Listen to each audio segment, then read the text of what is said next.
Hola, Hola, ¿qué tal, Dora? ¿Cómo estás? muy bien, ¿cómo estás vos?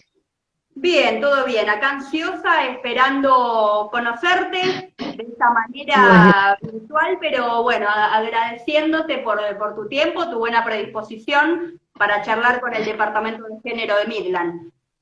nada menos, ¿eh? Bueno, un gusto muy agradable la invitación y así que, en fin, en una noche que está siendo un poco más templada, estábamos con algunas preocupaciones más temprano, ¿no? Pero bueno, Sí.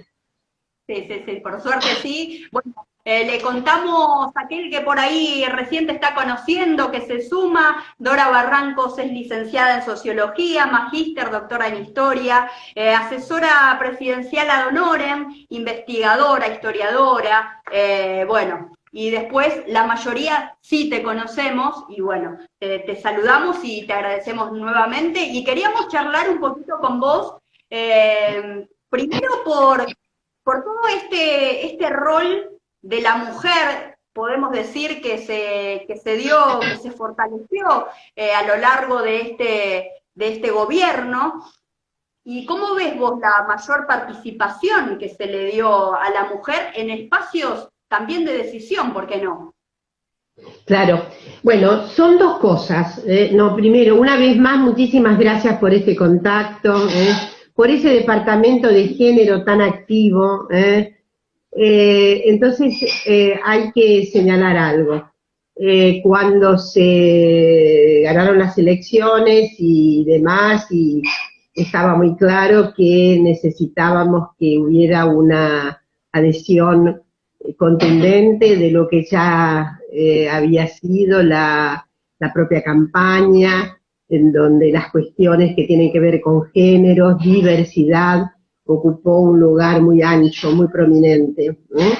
Entonces hay un compromiso, que es un compromiso que podríamos decir inexorable, había en el frente que ganó las elecciones. Y luego, obviamente, la cuestión de la distribución de los cargos en el gabinete y también nuestra procura, digo, la procura de todas las mujeres que teníamos algún tipo de militancia, de adhesión y de construcción en fin, de ese gran frente, en orden a que hubiera una distribución de cargos lo más paritaria, y así fue, porque efectivamente, completando esta parte de la pregunta, si bien los cargos ministeriales no fueron absolutamente paritarios, sí hubo un compromiso que se está llevando a la práctica de manera muy rotunda, y era que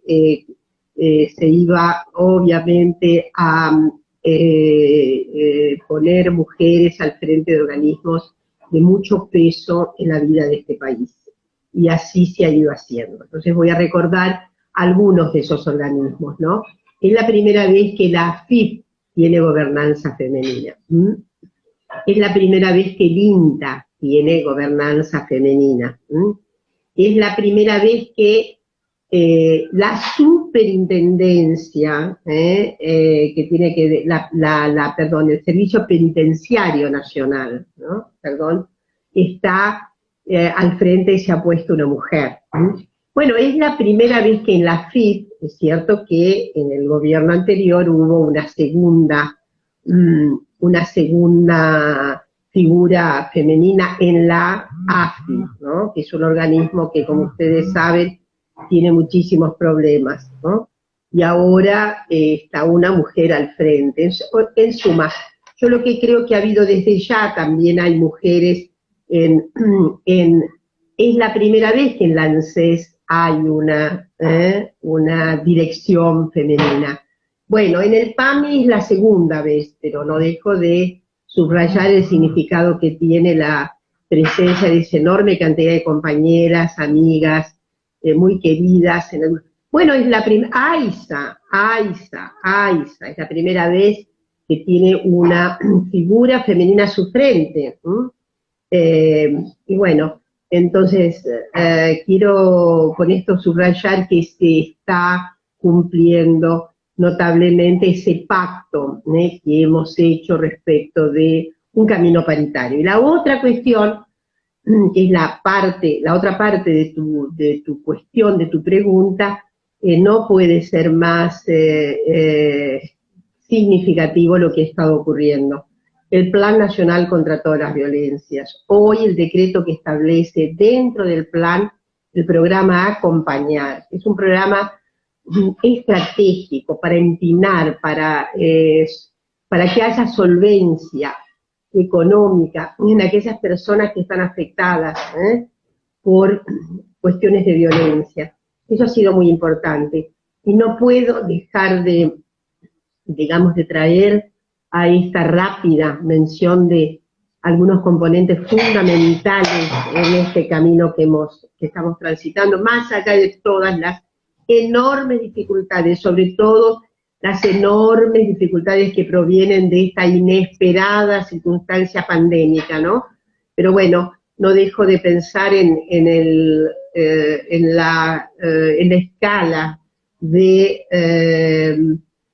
disposiciones que están obviamente asegurando que estamos en un camino de paridad. ¿Cuál es nada menos que el decreto 721, ¿no? Que ustedes saben que es el que está significando nada menos que la importantísima medida de al menos 1% de todos los cargos en el orden público, en la administración pública, tienen que ser reservados a personas trans. Entonces, ¿qué decirte? Estoy absolutamente segura de que si hubiéramos tenido mucho más expedito todavía el camino, sin los obstáculos del COVID en el medio, todavía habrían asomado mucho más medidas. Pero bueno, esta vorágine está siendo un impedimento, pero no un impedimento que efectivamente trabe definitivamente medidas que son tan importantes como las que he mencionado, ¿no? Y cuento algo más, si me permitís. Hay otras resoluciones que no tienen tal vez el empinamiento ese extraordinario que ocupan planas, títulos y a veces por lo menos zócalos. En este caso creo que ni de zócalo. El hecho de que tanto el Banco de la Nación Argentina había determinado cupo trans antes de la salida del decreto. Luego el Banco Central de la República Argentina, algo completamente inédito, determinó el empleo del lenguaje inclusivo en todos los trámites, en toda la acción, en todo el sistema relacional, vincular que tiene el banco, debe usarse lenguaje inclusivo.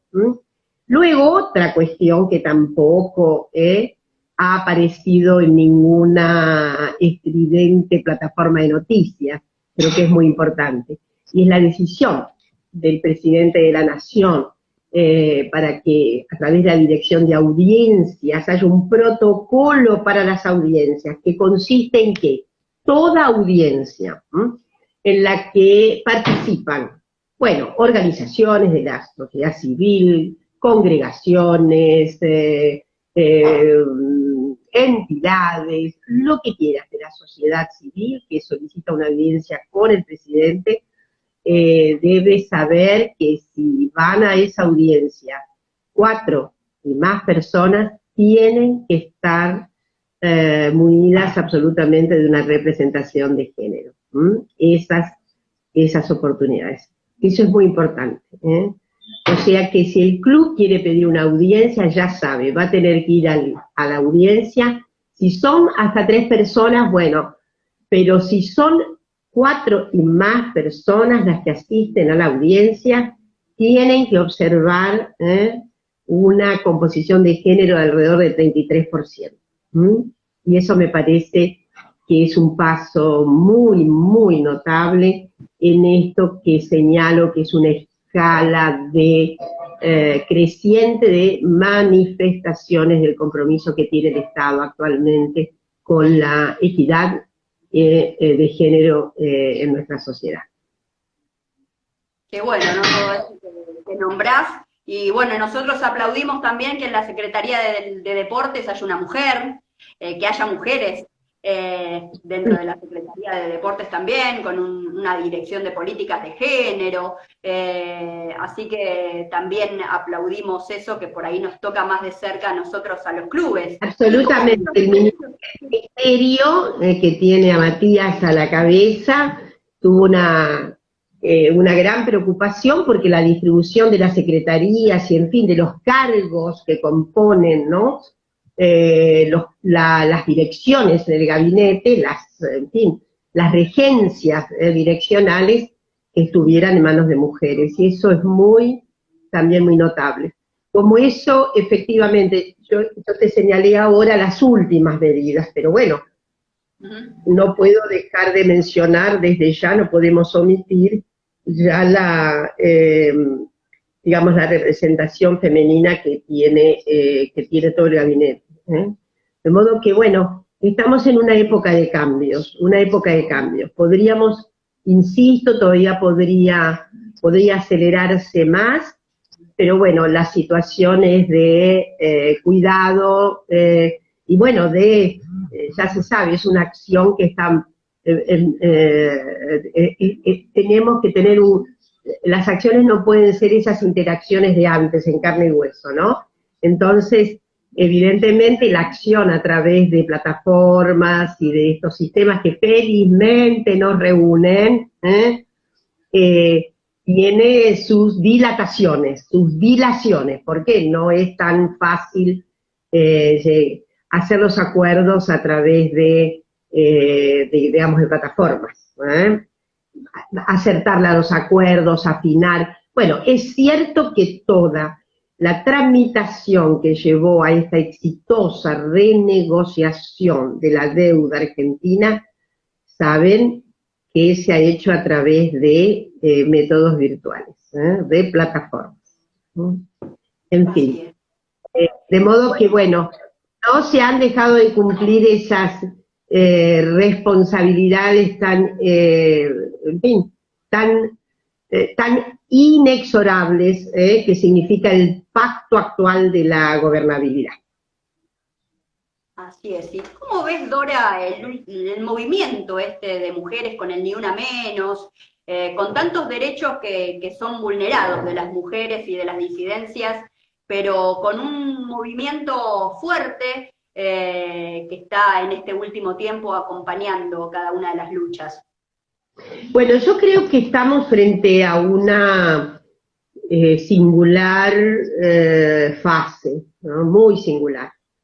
Yo creo que desde el advenimiento del Ni Una Menos, que fue en el 2015, y su primera gran movilización extraordinaria, que fue aquel 3 de junio de 2015, más yo creo que el imperativo mayor que tuvo cada conmemoración del 8 de marzo desde entonces, ha sido como una gran fragua. Cada 8 de marzo, sobre todo en los años anteriores, estuvieron así muy significados por una muy grande participación de las propias mujeres, a diferencia de aquellos 8 de marzo que teníamos hace 20 años atrás, ¿no? Entonces, estamos frente a feminismos de derrame. No dejo de pensar en el papel cumplido por los encuentros nacionales de mujeres, que ha sido un papel notable, porque no son encuentros que tengan una identificación primaria como encuentros feministas, pero obviamente porque había mujeres que eran feministas y que no eran feministas o que no se declaraban, que asistían de manera masiva a esos encuentros, y que la experiencia de cada encuentro fue un toque tremendo sobre su subjetividad. De modo que muchas mujeres fueron con fórmula A y salieron con una fórmula B, y eso ha sido muy importante en este gran congestivo que es una transformación fundamental de las subjetividades de las mujeres. Las mujeres se han ido tornando feministas, aunque no lean una página muy conceptual acerca de qué es el feminismo. Entonces el feminismo ha ido entrañando en en las mujeres, ha ido entrañando desde luego en los colectivos trans, y a mí me parece que ese es el dato singular de la época. Y lo último, hay una experiencia de les jóvenes completamente revocadora de cualquier sujetamiento patriarcal. En principio, alguien, adolescente, una persona joven, se determina hoy muy fuertemente a no, digamos, a abdicar de cualquier imperativo de forceps sobre su subjetividad. Hay una inmediata abdicación de eso. Ya no hay mandatos severos patriarcales para las más jóvenes generaciones. Desde luego, hay campos de resistencia, hay campos de oposición, algunas son dolorosas experiencias para revocar esos mandatos, pero me parece que nuestra sociedad es una de esas cuencas en donde se ha extendido absolutamente la identificación con los derechos propios, y eso no tiene marcha atrás, eso no vuelve atrás. Bien.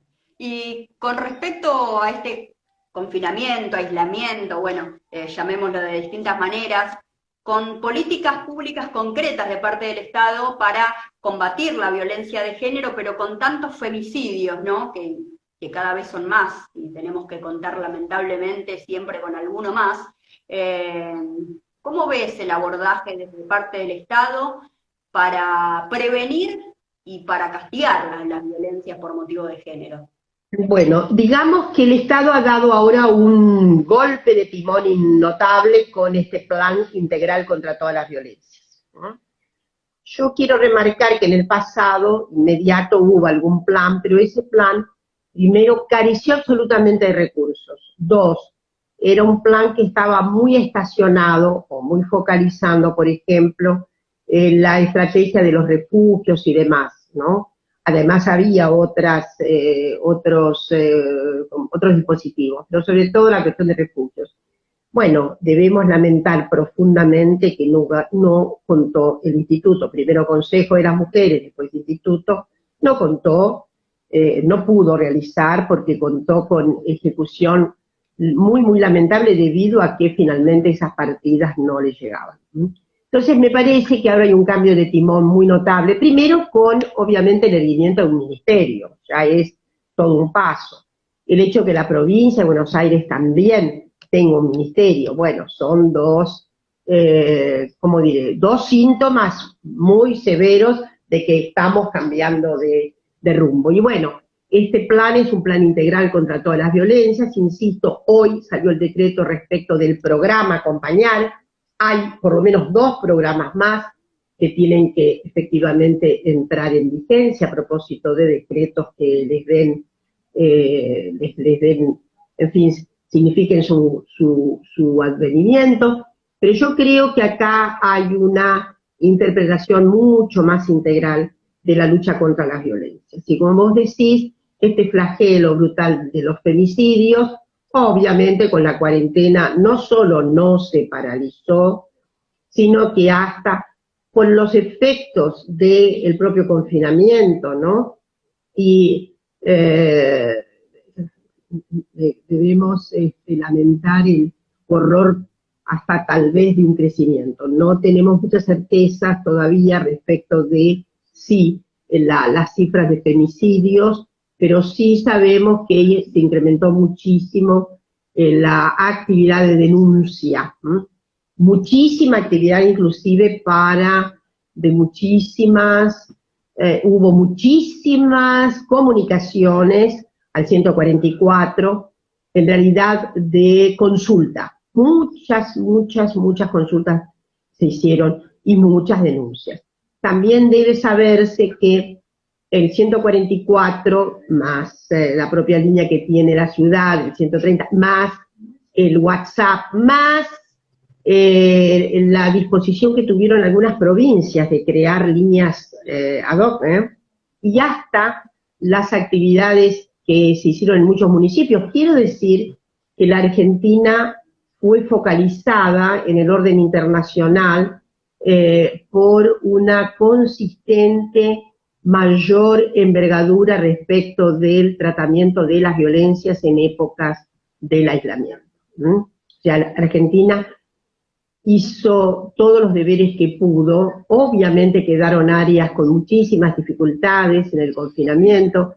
Siempre me referiré a las enormes dificultades que trajo el aislamiento para aquellas mujeres de las áreas rurales, en donde a veces no hay ni señal.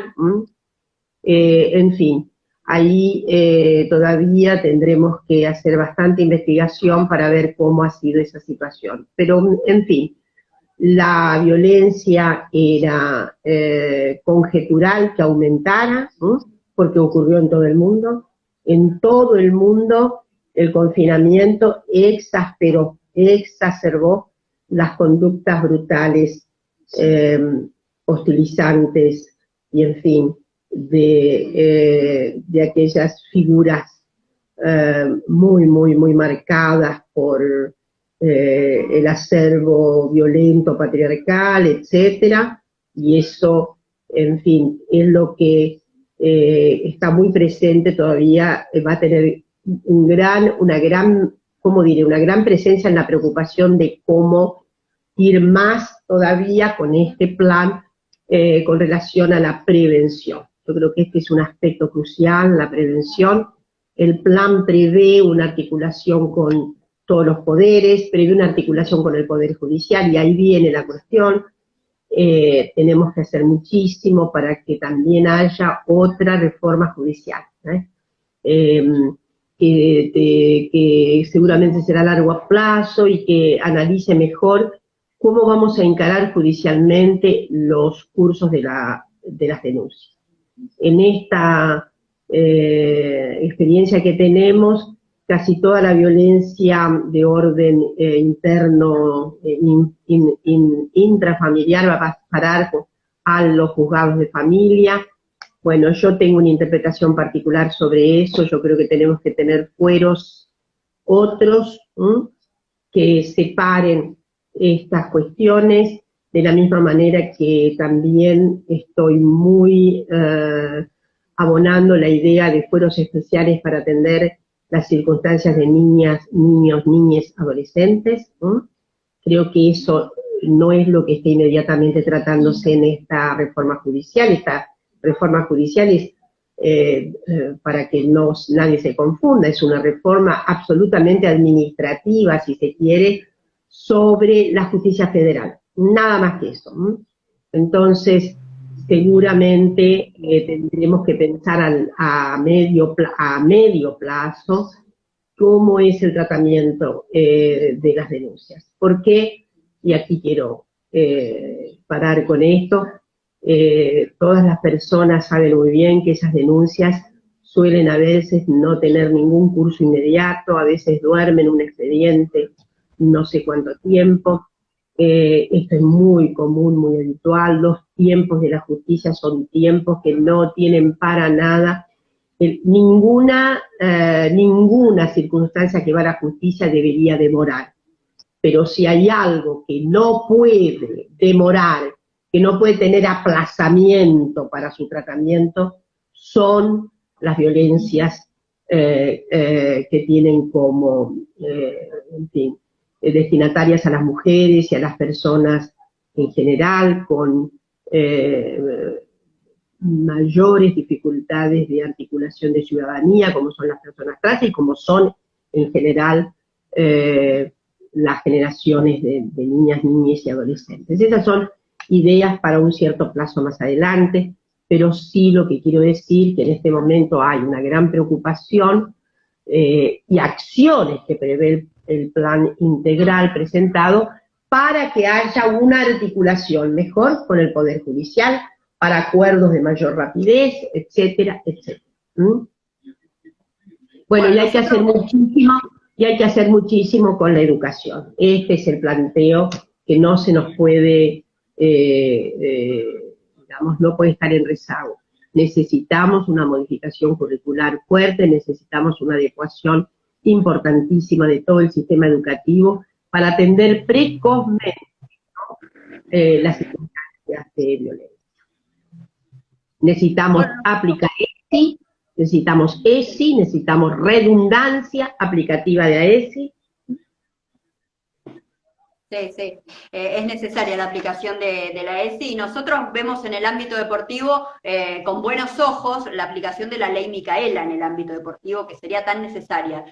Pero vemos que en los demás poderes, en los 3 poderes del Estado, que es obligatorio, y vemos en el Poder Judicial que no hay muchas resoluciones que vos te puedas encontrar con perspectiva de género, y vos decís, bueno, ellos, los funcionarios, están obligados a capacitarse, que supuestamente están capacitados en esta temática, y todavía no hayan tomado el gustito, para decirlo de alguna manera. Mira, hay preocupaciones, es lo que podríamos decir es diástole y sístole. Yo no quiero ser injusta, hay una parte bastante importante de la membresía de las y los operadores de justicia que han estado capacitándose. Yo misma, por ejemplo, depende de la jurisdicción. Yo misma he estado capacitando a juezas y jueces del sistema de justicia de Tucumán. En fin, y que sé que esto se concatenaba con otras y otras series de, digamos, de capacitaciones. Ahora, lo que vos decís es verdadero. A veces hay, digamos, en algunos lugares hay una afinidad más aceitada para que rápidamente haya capacitaciones sobre la ley, que es un mandato fundamental, y hay otros lugares en donde evidentemente hay fallos todavía gravísimos, pero bueno, yo tengo un espíritu muy optimista y veo que hay fallos que han sido tremendos y que han sido revocados en alguna instancia. Voy a referirme a un fallo que fue consternador, el fallo relativo a los femicidas de Lucía Pérez, en Mar del Plata, que fue un fallo aberrante, un fallo donde prácticamente Lucía fue la responsable de todo lo que le ocurrió, algo siniestro, porque además ese fallo se llevaba por delante todo nuestro ordenamiento, ni hablar de nuestras leyes fundamentales, de la 26485, en fin, del ordenamiento previsto en el Código Penal, el artículo 80 para la punición, la sanción, pero también se llevó por delante nada menos que la Convención de Niños y Adolescentes, gravísimo. Pero ustedes saben que la Cámara de Casación Penal de La Plata anuló ese fallo. Entonces, algo vamos gestionando. Y ahí, respecto de las instituciones deportivas, en algunas provincias, y me parece que, bueno, no, ahí hay, creo que también hay iniciativas en el Congreso, en algunas provincias hay iniciativas para que la ley Micaela sea también de riguroso acatamiento por las entidades deportivas, en fin. Y yo estoy de acuerdo. A mí me parece, digo, lo voy a decir con mucha responsabilidad. Nosotras no, digo nosotras porque sé que hay muchas y muchas que piensan como una, no estoy de acuerdo con que la ley Micaela se ordene para todo el conjunto social. Porque, ¿qué va a pasar? Será divino, porque la sociedad tiene que cambiar culturalmente, más que estar ordenada por una ley. Entonces, no estoy de acuerdo con que diga toda la sociedad civil, todas las entidades, no, porque se banalizaría la ley, perdería su efecto, Y además, ¿cómo se controla la capacitación? Sería, en fin, casi yo diría imposible.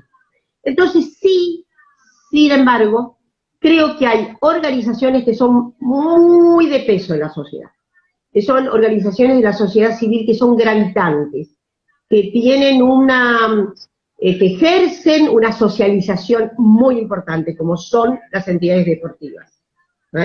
El peso de la socialización que tiene una entidad de deportes es enorme, sobre todo porque hay que pensar que pasan por ahí generaciones jóvenes, que esas instituciones brindan la oportunidad de juego, entretenimiento, instrucción, etcétera, etcétera, sobre deportes que alcanzan a muchas generaciones, sobre todo a la niñez, a la adolescencia, en fin, y me parece que es muy importante que las entidades deportivas efectivamente sean alcanzadas por la ley. De la misma manera que creo que la ley efectivamente debe también ser introducida como una obligación en las organizaciones sindicales.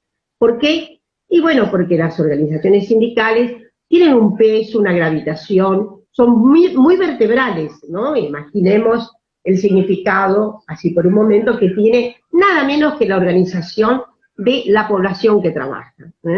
Entonces, yo creo que ahí son, en fin, dos tipos de organismos sociales en los que yo estaría de acuerdo que hubiera una obligatoriedad de cumplimiento de la ley Micaela. Pero no lo extendería a conjuntos otros, porque, insisto, sería absolutamente banalizada el imperativo de la ley, no sería cumplido, y por otra parte, no hay instancias, como no la hay ahora, no hay instancias punitivas. Cada institución crea el marco resolutivo para sancionar a quien no cumple con la capacitación, por ejemplo. Pero bueno, por eso tenemos que tener una prudencia respecto de a dónde llevamos la ley. Es fundamental que todo el Estado argentino cumpla con la ley. Si el Estado argentino cumple, entraña la ley, actúa como marca la ley, hace políticas, crea resoluciones, intervenciones, fallos y sentencias con perspectiva de género, bueno, eso será de enorme efecto demostrativo en la sociedad. Pero también creo que las grandes entidades sociales pueden sí ser, digamos, ser objeto de una obligatoriedad respecto del contenido de la ley Micaela, que es un contenido fundamental. Saben que es una de las leyes, de esas leyes de exportación que tenemos, ¿no? A mí me gusta subrayar que nosotros hemos tenido leyes de exportación, pues son leyes fundamentales. La ley de exportación notable que tuvimos es la ley de identidad de género. ¿Por qué? Porque Argentina fue el primer país, Uruguay bastante cercano, aunque no es la misma ley, pero la ley de identidad de género de Argentina es una marca extraordinaria de incremento de la calidad de vida para las poblaciones en este país. Es ahí donde se sustancia el gran paso que dio la Argentina para el reconocimiento de una igualación humana y obviamente de ciudadanía. Así que yo creo que la ley Micaela también está sé que algunos países de América Latina hay propuestas de que se sancionen leyes como la de nuestra ley Micaela, que además es todo un homenaje a una criatura que fue absolutamente generosa en el plano societal, en el plano de la sororidad, en el plano de una actuación desde muy joven, muy volcada a lo que sería la agencia para desarrollar derechos en nuestro país. Bueno, Dora, nosotros ya te vamos a ir despidiendo, pero te agradecemos nuevamente por tu tiempo. Te preguntamos, ¿sos futbolera? ¿Te gusta el fútbol? No, yo no puedo mentir sobre eso, aunque pierda gran parte del enorme amor que me tiene la gente. Soy futbolera funcionalmente en ocasiones, ¿no? Ocasionalmente futbolera. Entonces, a ver, paramétricamente, campeonatos mundiales, juega Argentina, soy futbolera, ¿no? Entonces soy futbolera y hasta puedo sensibilizarme muchísimo, ¿no? Pero en mi cotidianidad no soy futbolera. Pero bueno, me parece que es uno de los deportes así de arquitectura extraordinaria para colectivos. Los colectivos sociales tienen ahí una expresión que es notable en todas las sociedades. Aún aquellas sociedades que, bueno, se no rendían tanto tributo a la adhesión al fútbol, finalmente se han ido convirtiendo también en sociedades muy adictas al fútbol, ¿no? Pero bueno, sí, porque no tengo ninguna habilidad deportiva, también debe decir eso, ¿no? Tengo ninguna habilidad deportiva, ¿no? Yo digo que mi máxima gimnasia es el uso neurológico, mover las neuronas, pero otras fórmulas gimnásticas no me son desconocidas, no tengo afinidad, pero bueno, me gusta muchísimo algunos espectáculos me producen mucha emoción. Sobre todo, voy a decirlo, ¿no?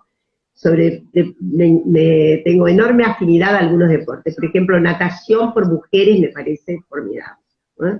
Y todos esos juegos que hay, etcétera. Desde luego, todo lo que es la acrobacia me parece así fascinante. Y a veces la familia avisa, mirá que están pasando tal cosa, en fin. Me gusta mucho y me produce también hasta una emoción ver el desempeño que tiene un cuerpo, es extraordinario. Bueno, nosotros igual te vamos a hacer llegar la camiseta de Midland. Por supuesto, porque para que la tengas de recuerdo. Claro, pero por supuesto, no, he estado acompañando equipos de fútbol femenino, con mucho gusto, me parece también es un paso que he acudido enormemente, ¿no? Así que bueno, por favor la camiseta, así la puedo lucir después que salgamos del aislamiento, cuando... Bueno, bárbaro. Y también estás invitada a nuestro club cuando nos podamos juntar y bueno, sería un lujo poder tenerte, así que te agradecemos, Dora, por tu tiempo nuevamente y por esta charla tan linda que se dio y a toda la gente que está del otro lado ahí, que te quieren muchísimo, agradecerle por estar también acompañando.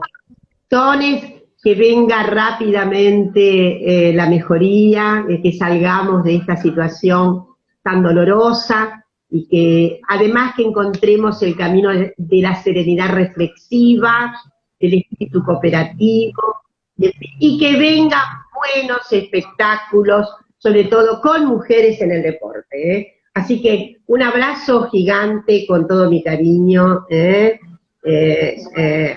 estaré, así que salgamos de esta circunstancia, vamos a la visita en carne y hueso, ¿eh? Muchísimas gracias, Dora. Te mando un beso grande. A cuidarse, por favor. Gracias. Chau, chau, Dora. Hace muchos años, a otra...